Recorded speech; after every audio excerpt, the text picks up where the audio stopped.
Halo guys, jumpa lagi dengan channel Masno22. Sebelum kita lanjut ke ceritanya, jangan lupa yang belum subscribe di subscribe, like, dan komen videonya ya. Terima kasih. Saudaraku, tunggu. Li Meizhen buru-buru menyusul. Ketika Qin Suyu melihat ini, dia hanya bisa mengejarnya.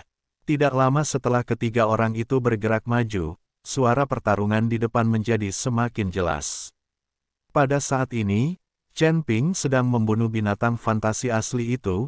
Setiap kali dia membunuh binatang fantasi asli, nafas asli mengalir ke tubuh Chen Ping, membuat bintang-bintang di ruang asli Chen Ping menjadi semakin terang. Tetapi ketika Chen Ping sedang membunuh dengan penuh semangat, dia tiba-tiba merasakan seseorang mendekat, jadi dia mengerutkan kening dan tubuhnya langsung terangkat ke udara, membuat postur waspada. Ada apa, tanya Li Mian. Seseorang datang, sepertinya 3 orang. Kata Chen Ping, mengapa ada orang yang datang ke sini?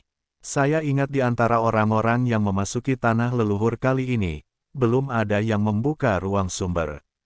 Bagaimana mereka bisa sampai ke lingkungan pegunungan ini? Wajah Li Mian penuh keraguan. Saat ini, Li Yue dan yang lainnya telah tiba. Ketika mereka melihat Li Meiyan dan Chen Ping, mereka tiba-tiba.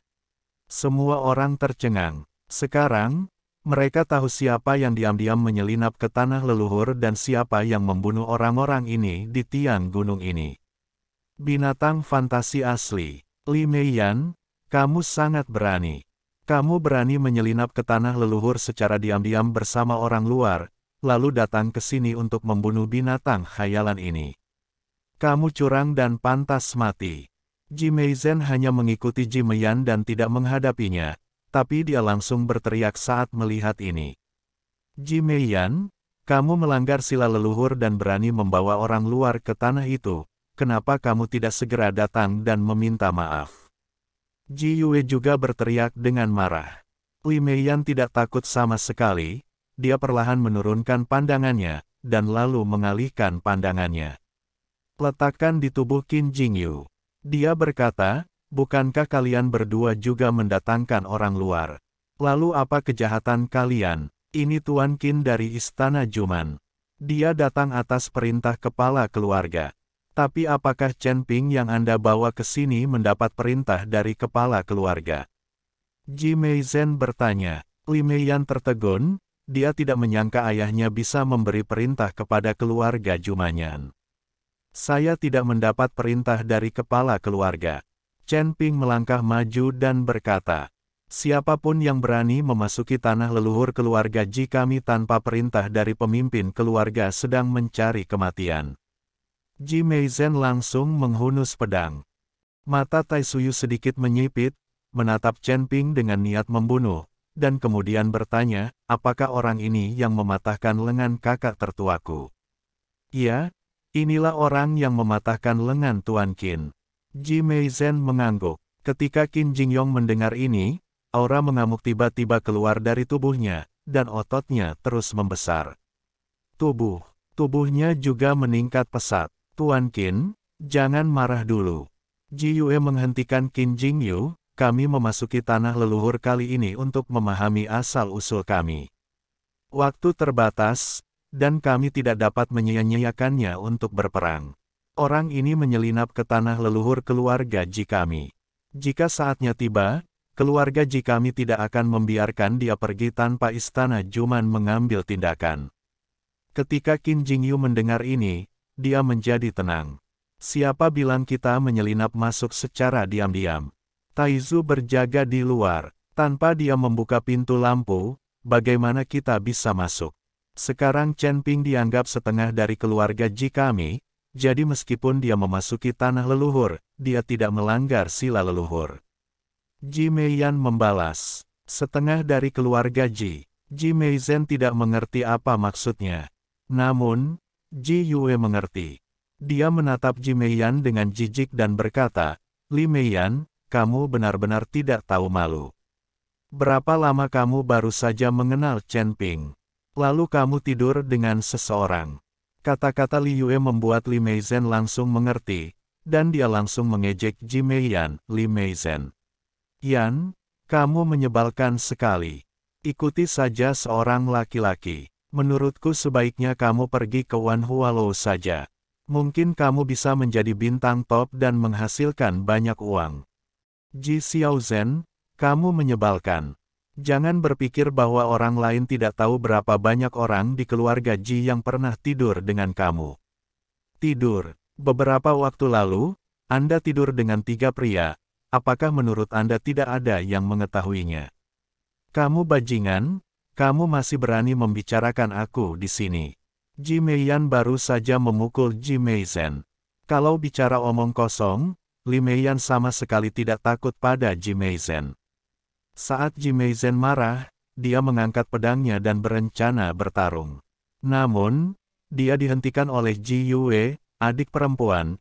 Jangan lupa untuk apa kita memasuki tanah leluhur. Mari kita tunggu sampai kita keluar untuk bertarung.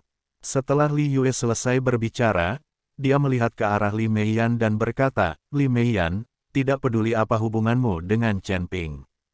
Memang benar Anda menyelinap ke tanah leluhur terlebih dahulu.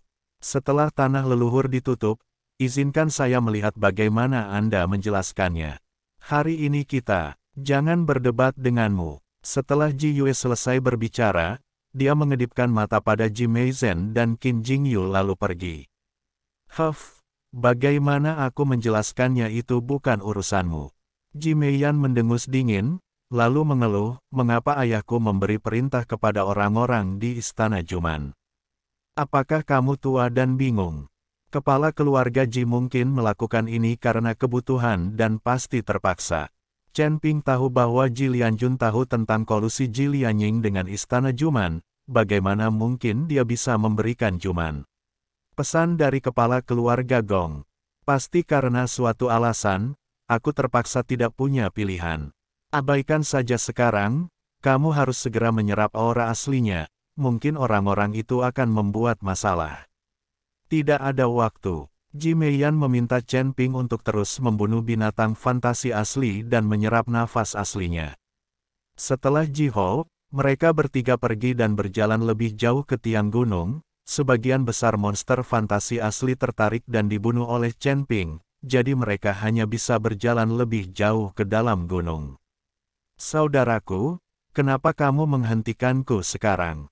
Di tanah leluhur ini, bahkan jika kita membunuh mereka berdua, siapa tahu. Ji Meizhen berkata pada Ji Yue dengan sangat tidak puas. Apakah menurutmu mereka begitu mudah untuk dihadapi?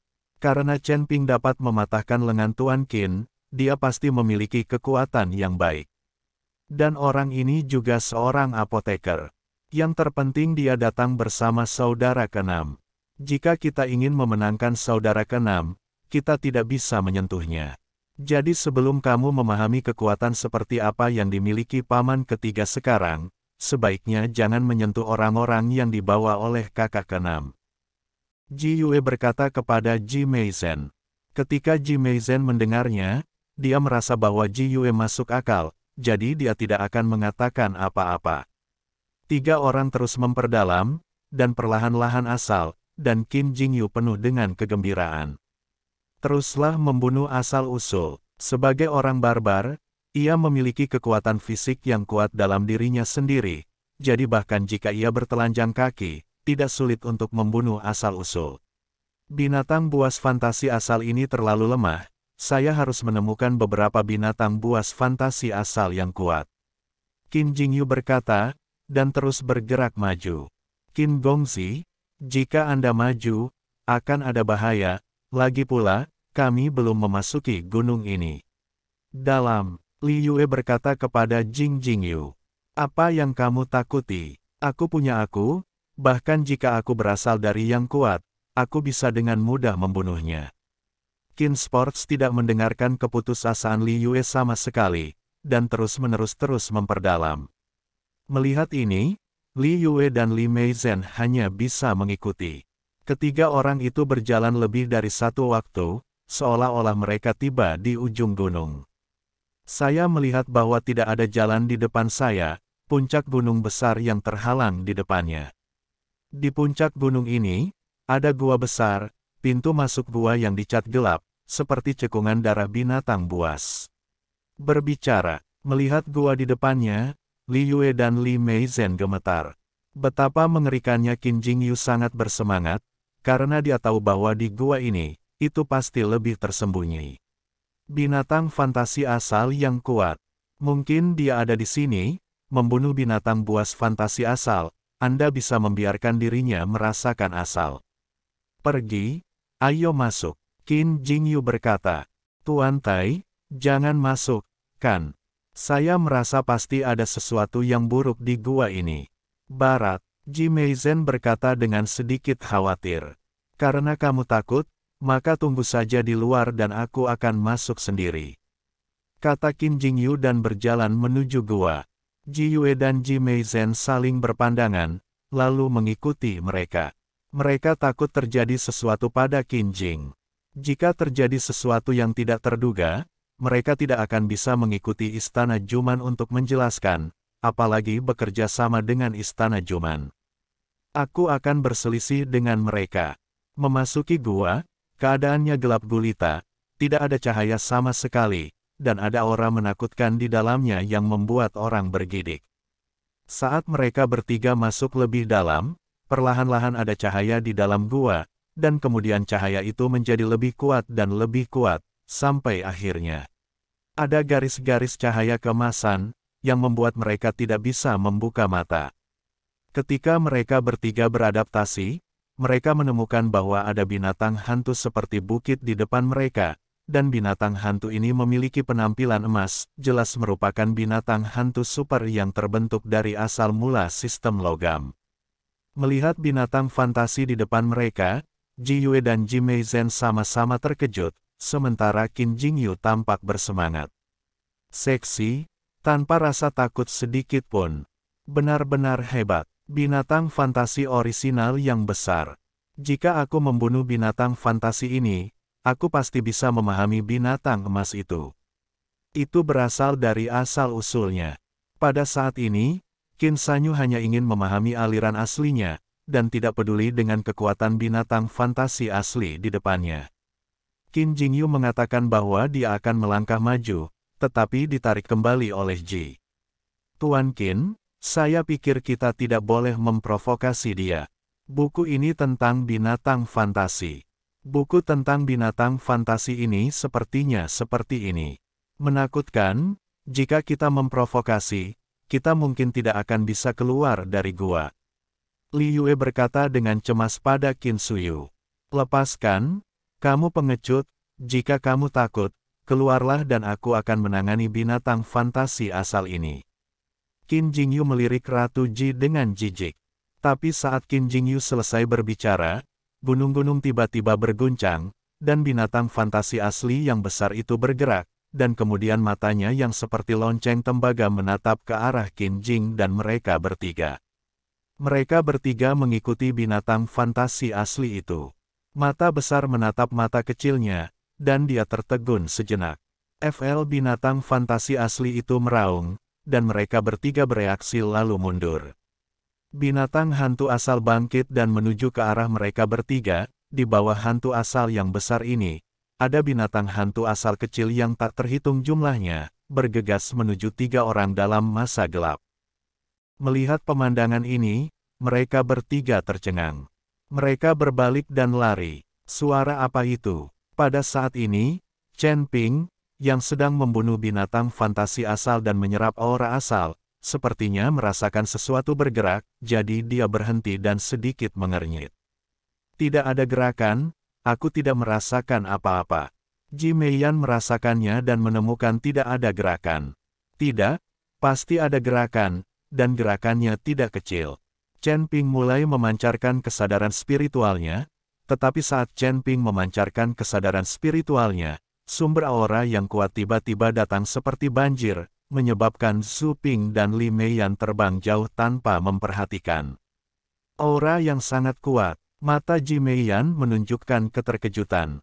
Ini adalah aura aslinya, pasti ada binatang fantasi asli yang kuat di depan. Ayo pergi dan lihat, kata Chen Ping dan berlari ke depan. Namun setelah berlari 2 langkah, saya merasakan bumi bergetar di kejauhan, dan terdengar semburan suara gemuruh di langit. Saat gempa bumi bergetar semakin hebat, sesuatu yang gelap di kejauhan mendekat dengan cepat. Li Meiyan melihatnya, pupil matanya tiba-tiba menyusut dan berkata, "Mengapa ada begitu banyak binatang fantasi asal? Dan lihatlah yang emas di depan dari kalian, binatang fantasi asli terlalu besar."